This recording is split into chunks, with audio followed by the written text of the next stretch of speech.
Capítulo 3. ¿De dónde se deriva el poder? Conseguir la libertad con paz, por supuesto que no es tarea fácil. Va a requerirse para ello una gran destreza estratégica, organización y planificación. Sobre todo, requiere poder. Los demócratas no pueden esperar derribar la dictadura y establecer la libertad política sin la capacidad de ejercer su propio poder en forma eficaz. Pero ¿cómo es posible esto? ¿Qué clase de poder podrá la oposición democrática movilizar para destruir la dictadura y su vasta red militar y policíaca? La respuesta se encuentra en una comprensión del poder político generalmente ignorada. Llegar a este conocimiento intrínseco no es tarea demasiado difícil. Algunas verdades fundamentales son muy sencillas. La fábula del amo de los monos. Una parábola china del siglo XIV, atribuida a Liu Ji, por ejemplo, destaca muy bien esta interpretación descuidada acerca del poder político. En el estado feudal de Chu, un viejo vivía de tener monos a su servicio. Las gentes lo llamaban Yu Gong, el amo de los monos.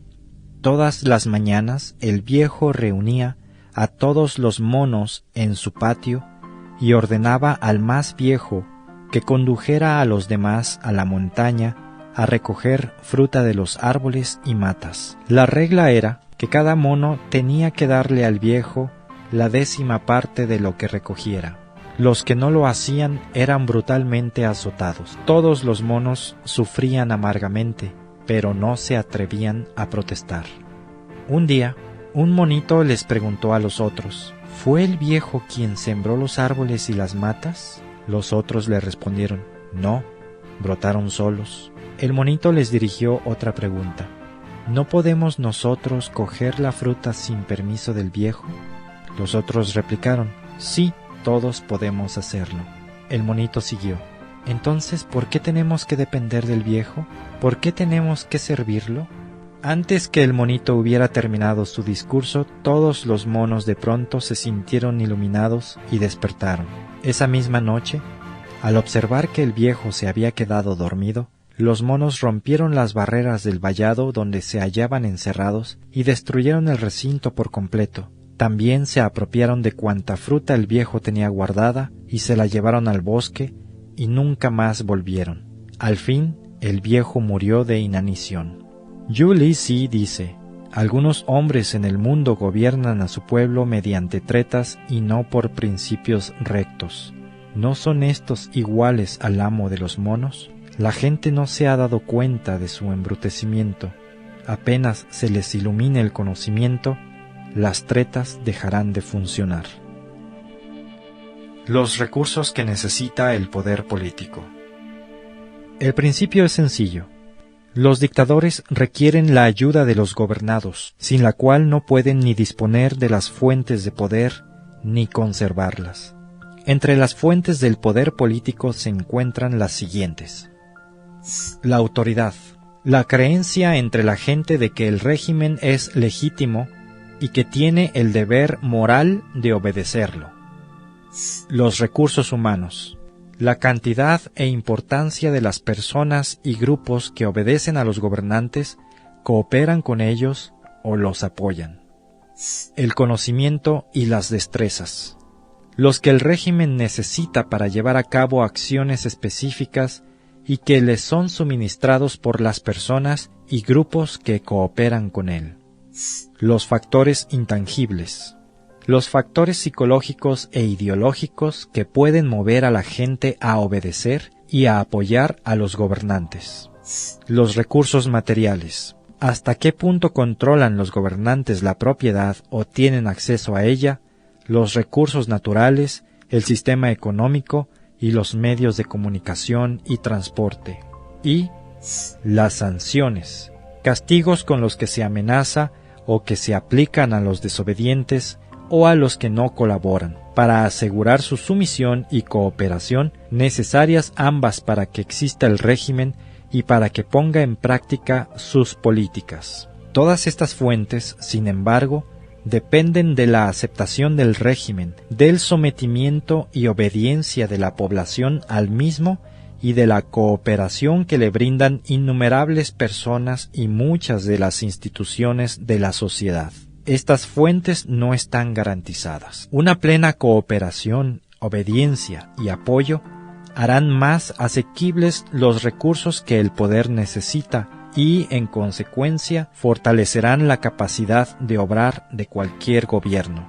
Por otra parte, al negarles a los agresores y dictadores la cooperación popular e institucional, disminuye y puede anular el acceso a las fuentes de poder de las que dependen los gobernantes. Sin acceso a tales recursos, el poder de los gobernantes se debilita y finalmente se disuelve.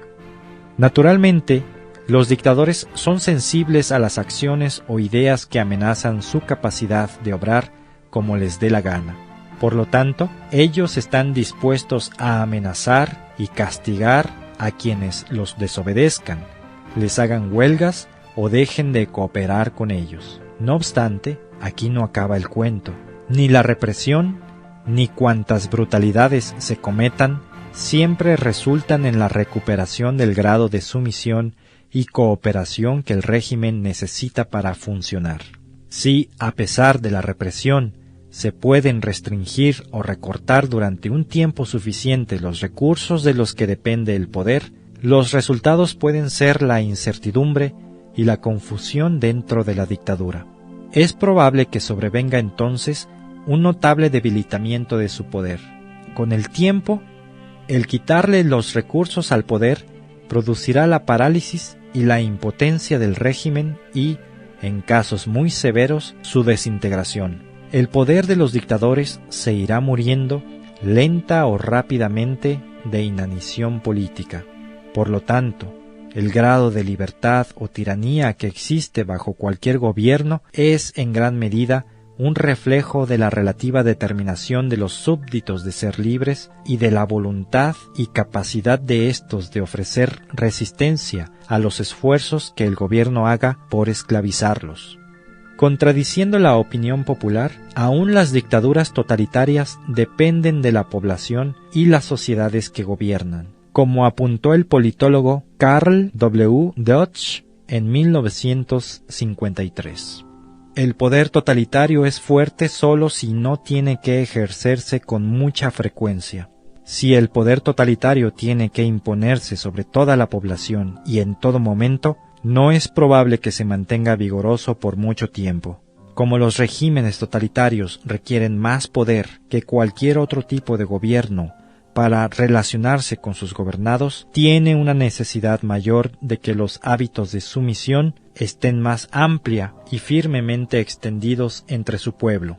Más aún, tienen en caso de necesidad que poder contar con el apoyo activo de porciones significativas de la población. John Austin, el teórico inglés del siglo XIX, describió la situación de una dictadura que se enfrentará a un pueblo descontento. Austin argumentaba que si la mayoría de la población estaba decidida a destruir al gobierno y se hallaba dispuesta a soportar la represión que le impusiera por ello, entonces el poder del gobierno, incluyendo a aquellos que lo apoyaban, no podría preservar al odiado régimen, inclusive si recibiera ayuda del extranjero. No se podría someter de nuevo al pueblo desafiante a la obediencia y a la sumisión permanentes, concluía Austin. Mucho antes, Nicolás Maquiavelo había explicado que el príncipe, que tiene a todo el pueblo por su enemigo, nunca puede estar seguro, y mientras mayor sea su crueldad, más débil se irá volviendo su régimen. La aplicación política de estos principios la demostraron en la práctica los heroicos noruegos que resistieron la ocupación nazi y, como se mencionó en el capítulo 1, los valientes polacos, alemanes, checos, eslovacos y muchos más que resistieron la agresión comunista y su dictadura y que finalmente contribuyeron a producir el desmoronamiento del régimen comunista en Europa. Por supuesto, no es un fenómeno nuevo. Los casos de resistencia no violenta se remontan por lo menos hasta el año 494 a.C., cuando los plebeyos les negaron su cooperación a sus amos, los patricios romanos. Los pueblos en Asia, África, las Américas, Australasia y las islas del Pacífico, así como en Europa, han empleado la lucha no violenta en distintos momentos. Tres de los factores más importantes para determinar hasta qué grado estará o no controlado el poder del gobierno son: 1. El deseo relativo por parte de la población de imponerle límites al poder del gobierno. 2. La fuerza relativa de las organizaciones e instituciones independientes para quitarle colectivamente los recursos que necesita el poder. Y 3. La relativa capacidad por parte de la población de negarle su consentimiento y apoyo. Centros de poder democrático. Una de las características de la sociedad democrática es que existe una multitud de grupos e instituciones no gubernamentales. Ellas incluyen, por ejemplo, la familia, las organizaciones religiosas, las asociaciones culturales, clubes deportivos, instituciones económicas, sindicatos, instituciones estudiantiles, partidos políticos, pueblitos, asociaciones de colonos, clubes de jardinería, organizaciones de derechos humanos, grupos musicales, sociedades literarias y otras. Estos cuerpos son importantes porque establecen sus propios objetivos y también porque ayudan a satisfacer las necesidades de la sociedad.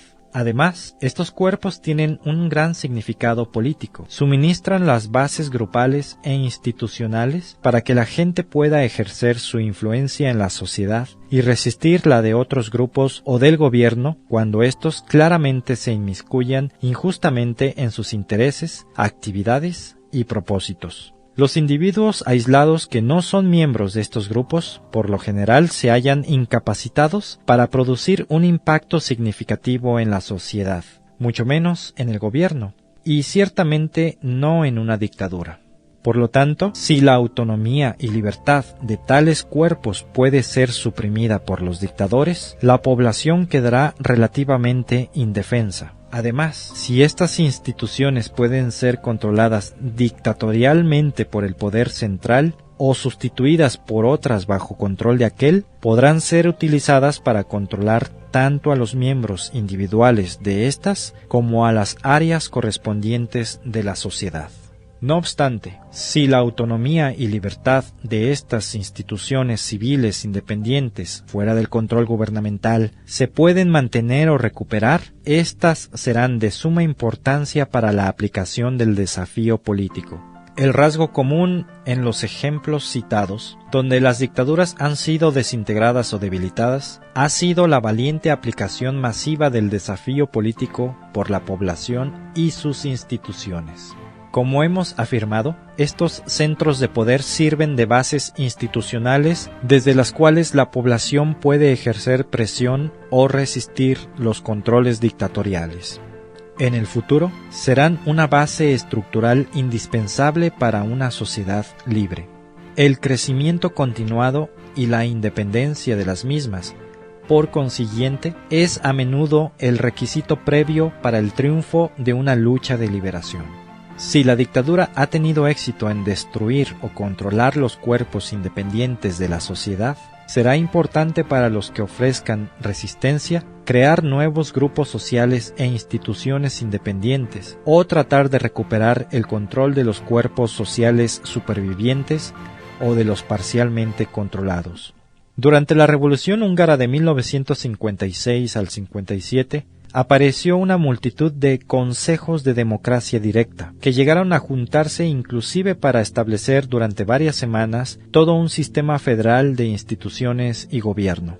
En Polonia, durante las postrimerías de 1980, los trabajadores mantuvieron sindicatos ilegales de Solidaridad y, en algunos casos, tomaron el control de los sindicatos oficiales dominados por los comunistas. Algunos de estos procesos institucionales pueden tener consecuencias políticas muy importantes. Por supuesto, nada de esto significa que sea fácil debilitar o destruir una dictadura, ni que cualquier intento de hacerlo tendrá éxito. Desde luego, no quiere decir que la lucha estará libre de víctimas, porque los que todavía estén sirviendo a la dictadura van a contraatacar en un esfuerzo por obligar a la población a regresar a la cooperación y la obediencia. Sin embargo, esta nueva percepción del poder significa que la desintegración deliberada de una dictadura sí es posible. Las dictaduras, en particular, tienen características específicas que las hacen vulnerables al desafío político diestramente implementado. Examinemos con más detalle estas características.